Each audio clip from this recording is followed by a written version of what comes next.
So the story begins in 1990, where we are introduced to three young men. One of whom was a gangster named Terry, and the other his friend. The three were in a car, watching a house belonging to Dr. Huggins, who lived with his wife in a large house.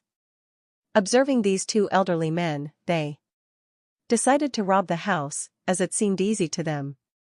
Carrie's mother worked there, so he was a frequent visitor. Carrie saw a large locker in the house, and his intentions were corrupted. Greed arose in his heart. He felt as if it contained a huge treasure. When he told his friend about the locker, they decided to rob the house. They included the gangster in their plan because the gangster was a master of robbery and theft, and the task seemed like child's play, having committed similar thefts many times before. It was well known that Huggins went out for dinner with his wife every Friday. Today was also a Friday. So the three waited for them to leave and, in the meantime, they planned to rob the house. The car in which they were keeping watch over the house wasn't their own, but belonged to a female friend of Terry's friend, Mary. She had to go to work. So she came and asked for her car back from them. As soon as Mary arrived, Huggins and his wife left. Mary, already aware of their intentions, tried to dissuade her friend from doing so. But her friend's greed was too great. So he ignored her and entered the house with his friends. His friend didn't give Mary the car keys but took them inside with him. That's why Mary remained outside. She had kept the keys with her, so she could wait outside. As soon as they enter the house, the three of them begin packing up the expensive items. While searching, they also find the room of a little girl, Huggins' daughter. She had died some time ago. Even today, her room was decorated the same way. Then, they head to the basement, where they find the locker, which they try to open. Despite many attempts, they are unable to open it because it is coded. Outside, Mary starts screaming because they were already late, and it's almost time for Huggins to arrive. So, they become increasingly nervous. They don't have time. So, the thug suggests that they wait for them to arrive so they can ask them for the code and open the locker. Both of them are impressed by his plan, and they agree. Then, Mary's friend goes outside and persuades her to come inside the house to avoid any complications. While they were chatting, Huggins and his wife arrived. As soon as they entered the house, the three men attacked them. Mary was also inside, so Huggins and his wife assumed she was their accomplice. Huggins' wife was injured in the incident, but they paid no attention to her. Mary quickly bandaged her. Meanwhile, Huggins noticed the name written on Mary's hand. Huggins knew all the children in the town, as only a few people lived there. Therefore, Huggins immediately recognized Mary and her friend. Terry, also a friend of theirs, was also able to identify Terry. Although Terry tried to hide from Huggins, it was to no avail. Because the thug wasn't from the town, he escaped Huggins's notice and remained undetected. Together, the three men tied Huggins and his wife with ropes and began executing their plan. When they were taking Huggins' credit card, Terry inadvertently blurted out the thug's name, which Huggins also heard. This meant that they had gradually come to know him. After stealing the goods, the three men came to Huggins to ask for the locker code. Huggins said, "There's no locker in our house." To expose Huggins's lie, they made him sit in front of the locker in the basement and asked God again. Instead of telling God, Huggins advised them to go home. But Mary's friend didn't listen, as everything was going according to his plan. He assaulted Huggins, but he refused to speak. Seeing this, the thug demanded more stern action. However, Mary was deeply hurt by this, and she began to leave. Seeing this, the thug goes after her, as Mary's exit could be dangerous for them all. When the thug approaches Mary, he discovers that Mary was actually going out to call the police. This enrages the thug. He grabs Mary, but doesn't kill her, he simply warns her and lets her go. Mary's screams can be heard all the way to the basement. That's why Huggins tells Mary's friend that the man, the thug, is a bad person. When Huggins calls Mary's friend by name, he's also shocked. Huggins says, "Terry, you weren't like this before. You've become like this because of this thug's company." Mary's friend and Terry now understand that they've come under his radar, and he knows their families well. Therefore, he gives them another chance and asks them to leave. However, Mary's friend, lured by the money, refuses to back down. Terry, however, decides to stay away from everyone. Meanwhile, the thug ties Mary up and brings her to the basement.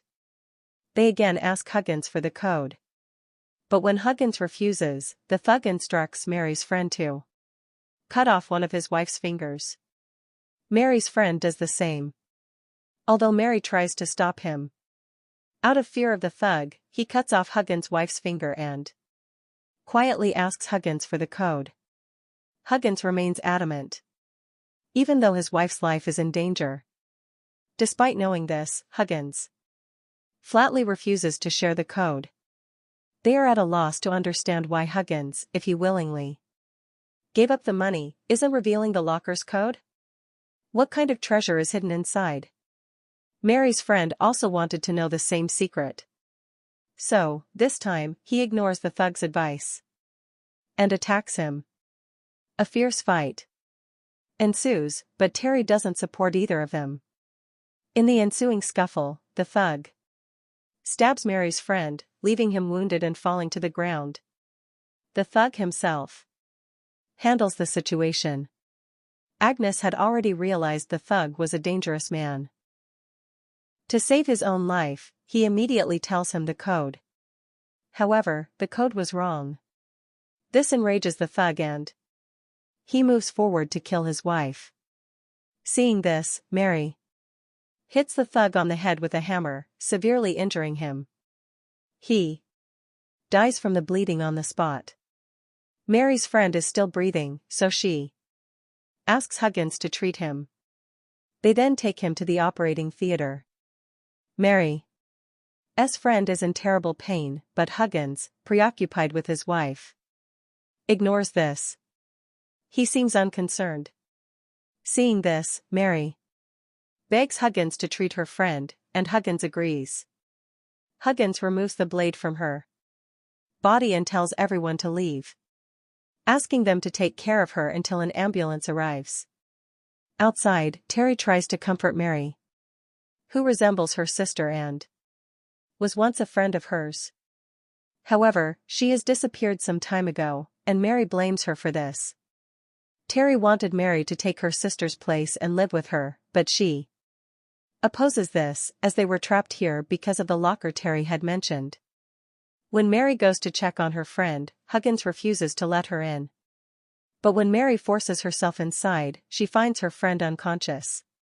Huggins claims she's under the influence of medication, which is why it looks that way, but Mary doesn't feel right. Mary calls for an ambulance. When Huggins goes to call for an ambulance, Mary checks on her friend and discovers that she's dead. Her pulse has stopped. Mary believes Huggins is the one who killed her. Huggins calls, but we then see that the phone wires are cut. It means Huggins was staging it all. When Mary comes out, she sees Huggins' wife giving Terry an injection to heal his leg injury. Mary now understands that she is completely trapped in this house, and when she tries to get out, all the doors are locked. Then his wife comes to Mary and abuses her, slaps her, and calls her daughter's name. But Huggins comes and consoles his wife, telling her that she has amnesia, and takes her away. Mary comes and Asks for Terry's phone, but she says that Huggins has her phone. They then have tea together, and Terry feels much better with her, but Mary has no interest in him. She refuses to take anything. Huggins shows her a notebook containing photographs of many missing girls, all done to keep the memory of Huggins' wife alive. It also included a photograph of Mary's sister, leading her to believe that Mary was behind her disappearance. When Mary insists on opening the door, Huggins locks Mary in the cupboard and goes upstairs to put his wife to sleep. However, his wife decides to punish Mary, to which Huggins agrees. Meanwhile, Terry's legs become numb due to the injection Huggins' wife gave him, but he still remains confused. Carrie was sent to keep an eye on Mary. However, she manages to lure him out of the cupboard and plans an escape, promising to get Terry out as well. After locking the doors, Huggins and his wife release a gas to punish Mary. Mary begins to feel sick. Mary manages to snatch Huggins' wife's mask and puts it on herself. Meanwhile, Huggins' wife injects her. Meanwhile, Huggins takes Terry away. Mary locks Huggins' wife in a room with her. However, Huggins cuts a finger while trying to save his wife. Huggins still manages to remove Mary's mask. Mary demands Terry and the house keys in exchange for Huggins' wife, and Huggins agrees. She reaches the garage with Terry. But as they leave, Huggins and his wife are standing in front of them. Terry shoots and kills Mary, because they had promised Terry that they would introduce him to his friend, Mary's sister. So, it's revealed that after his daughter's death, Huggins kidnapped several girls. But they didn't resemble his son, so they all died.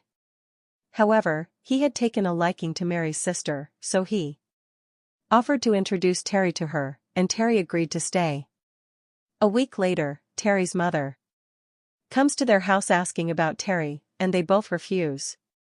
But then we see them burying a corpse that belonged to none other than Terry, as she was the mastermind behind the burglary.